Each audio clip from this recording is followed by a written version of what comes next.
മലയാളത്തിന്റെ ഇതിഹാസ സാഹിത്യകാരൻ പ്രിയപ്പെട്ട എം.ടിക്ക് അന്ത്യോപചാരമർപ്പിച്ച് സാംസ്കാരിക കേരളം. അവസാനമായി ഒരു നോക്ക് കാണാൻ പ്രമുഖരുൾപ്പെടെ നാട് മുഴുവൻ ഒഴുകിയെത്തി. കഥാകാരന്റെ സംസ്കാരം കോഴിക്കോട് മാവൂർ റോഡിലെ സ്മൃതിപഥം പൊതുശ്മശാനത്തിൽ ഔദ്യോഗിക ബഹുമതികളോടെ നടന്നു. നോവൽ, കഥ, സിനിമാ സംവിധാനം, തിരക്കഥ, നാടകം, സാഹിത്യ ചിന്തകൾ എന്നിങ്ങനെ ഇടപെട്ട മേഖലകളിലെല്ലാം വ്യത്യസ്തമായ മികവുകൾ ചാർത്തി അനശ്വരതയാർജിച്ച വ്യക്തിത്വമാണ് എം.ടി എന്ന ചുരുക്കപ്പേരിൽ കലാസാഹിത്യ രംഗങ്ങളിൽ അരനൂറ്റാണ്ടോളം നിറഞ്ഞു നിന്നു. അദ്ദേഹത്തിൻ്റെ ഒരു നോവൽ, കഥ അല്ലെങ്കിൽ സിനിമ, പ്രഭാഷണം കാണാത്ത കേൾക്കാത്ത ആരും ഉണ്ടാവില്ല. മലയാള മനസ്സുകളിലെ നിത്യ സാന്നിധ്യമായിരുന്നു. ഇപ്പോൾ കാക്കനാടനായാലും മുകുന്ദനായാലും സക്കറിയായാലും എം.പി. നാരായണപിള്ളയായാലും പുനത്തിൽ അല്ലെങ്കിൽ പത്മരാജൻ, ഞങ്ങളുടെ ആ തലമുറ. പക്ഷേ അതിന് എം.ടി തന്ന കൈത്താങ്ങ്. അപ്പം അദ്ദേഹം ഇങ്ങനെ എഴുതണം അല്ലെങ്കിൽ ഇങ്ങനെ എഴുതരുത് ഒരിക്കലും പറഞ്ഞിട്ടില്ല. ഒരു പ്രാവശ്യം മാത്രം എന്നോടും കുഞ്ഞബ്ദുള്ളോടും പറഞ്ഞു, ഇപ്പം നിങ്ങൾക്കൊക്കെ പ്രശസ്തിയുണ്ട്, നിങ്ങൾ എന്ത് അയച്ചാൽ ഞങ്ങൾ ചിലപ്പോൾ പ്രസിദ്ധീകരിച്ചു എന്ന് വരും, പക്ഷേ ഇതിനെ സ്വയം വിലയിരുത്തേണ്ടത് നിങ്ങളാണ്. കാരണം നിങ്ങളെക്കാൾ നല്ല വിവരമുള്ള വായനക്കാരൻ അപ്പുറമുണ്ട് എന്ന് തിരിച്ചറിയണം എന്ന് എം.ടി പറഞ്ഞു. അതൊരു വലിയ വാചകമായിരുന്നു. അതായത് എം.ടി എൻ്റെ ഒരു കഥയും തിരിച്ചയച്ചിട്ടില്ല. പക്ഷേ ഞാൻ സ്വയം പല കഥകളും അദ്ദേഹത്തിന് അയക്കാൻ മടിച്ചു.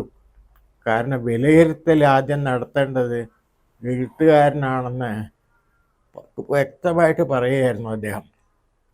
കാരണം അദ്ദേഹത്തിന് അറിയാമായിരുന്നു, അദ്ദേഹം ലോകസാഹിത്യം നന്നായിട്ട് വായിച്ചിട്ടുള്ള ആളാണ്. അങ്ങനെ വായിച്ചിട്ടുണ്ടെങ്കിലും അദ്ദേഹം എഴുതിയത് അദ്ദേഹത്തിൻ്റെ ചുറ്റുവട്ടമുള്ള പരിസരത്തിനെ പറ്റിയിട്ടാണ്. പരിചിതമായ കഥാപാത്രങ്ങൾ, പരിചിതമായ അനുഭവങ്ങൾ, അങ്ങനെ ലോകം മുഴുവൻ ചുറ്റിയിട്ടുണ്ടെങ്കിലും ആ ഷെർലാക്ക് എന്നുള്ള കഥ ഒഴിച്ച് അദ്ദേഹം അങ്ങനെ വിദേശത്തെ വലിയ കഥകളൊന്നും എഴുതിയിട്ടില്ല. അതൊരു വലിയ നേട്ടമാണ്. ഇതാണ് നിളയാണ് എൻ്റെ തട്ടകം, കൂടല്ലൂരാണ് എൻ്റെ നാട് എന്നൊക്കെയുള്ള ഒരു വിശ്വാസം, സ്വന്തം നിലപാട് തറകളെ പറ്റി വ്യക്തമായ ഉറപ്പുള്ള ആളായിരുന്നു. പാലക്കാടൻ ഗ്രാമമായ കൂടല്ലൂരിൽ 1933 ജൂലൈ 15 ജനനം. മാടത്ത് തെക്കേപ്പാട്ട് വാസുദേവൻ എന്നാണ് എം.ടിയുടെ മുഴുവൻ പേര്. ശരിക്കും പറഞ്ഞാൽ എം.ടി എഴുതിയിട്ട് എത്രയോ കാലങ്ങളായി. എന്നാൽ പോലും ഇന്നും മലയാളത്തിൽ ഏറ്റവും അധികം വിൽക്കുന്ന എഴുത്തുകാരുടെ കൂട്ടത്തിൽ ഒന്നാം സ്ഥാനത്ത് നിൽക്കുന്നത് എം.ടി തന്നെയാണ്. എം.ടിയുടെ രണ്ടാം ഊഴം എത്ര പതിപ്പുകളായി എന്നതിനേക്കാൾ ഉപരിയായി രണ്ടാം ഊഴം എത്ര ലക്ഷം ആളുകൾ വായിച്ചു എന്നുള്ളതാണ് കണക്കെടുക്കേണ്ടത്. നാലുകെട്ട് എത്ര ലക്ഷം ആളുകൾ വായിച്ചു, കാലം എത്ര ലക്ഷം ആളുകൾ വായിച്ചു. ഓരോ കഥാപാത്രങ്ങളെയും ഉൾക്കൊണ്ടുകൊണ്ട് അദ്ദേഹം എഴുതിയ ആ രചനാ വൈശിഷ്ട്യത്തെ മലയാളി എക്കാലവും നെഞ്ചോട് ചേർത്തു. അവസാനം മലയാള മനോരമയുടെ ഒരു പ്രോഗ്രാമിൽ വരുമ്പോഴാണ് ഞാൻ എം.ടിയെ കാണുന്നത്. അന്നേ അദ്ദേഹം തീരെ അവശത നിലയിലായിരുന്നു. എങ്കിൽ പോലും ഞാൻ ആദ്യം എം.ടിയെ കാണുന്നത് ഞാൻ 6ാം ക്ലാസ്സിൽ പഠിക്കുമ്പോഴാണ്.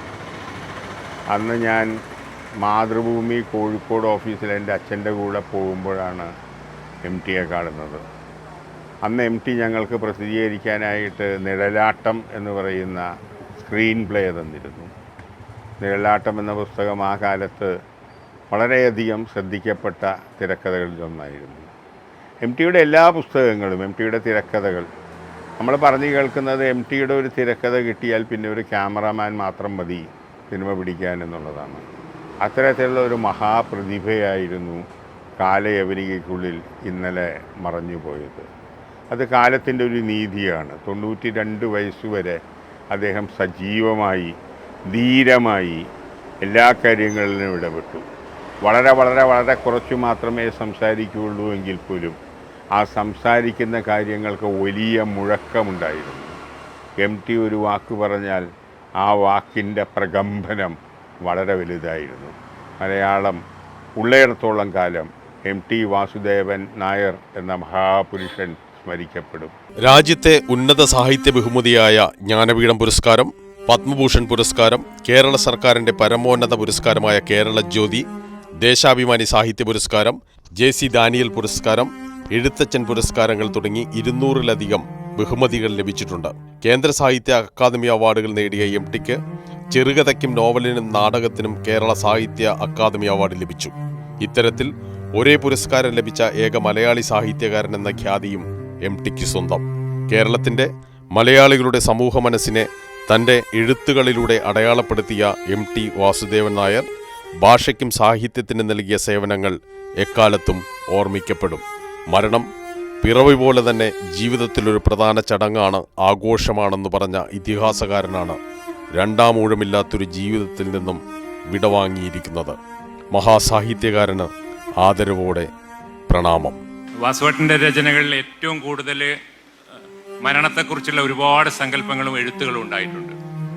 അപ്പോൾ വാർദ്ധക്യം വരുമ്പം എങ്ങനെയാണ് മരണത്തെ നോക്കിക്കാണുന്നുള്ളൊരു ചോദ്യം, അത് എനിക്ക് ആരോടാ ചോദിക്കുക? വേറെ ആർക്കും അതിൽ നിന്ന് ഒഴിഞ്ഞു മാറാൻ പറ്റില്ലല്ലോ. ഇന്നല്ലെങ്കിൽ നാളെ അങ്ങനെ ഒരു മുഹൂർത്തത്തിൽ നിങ്ങൾ എത്തിപ്പെടും. അതിന് തയ്യാറായിരിക്കണം.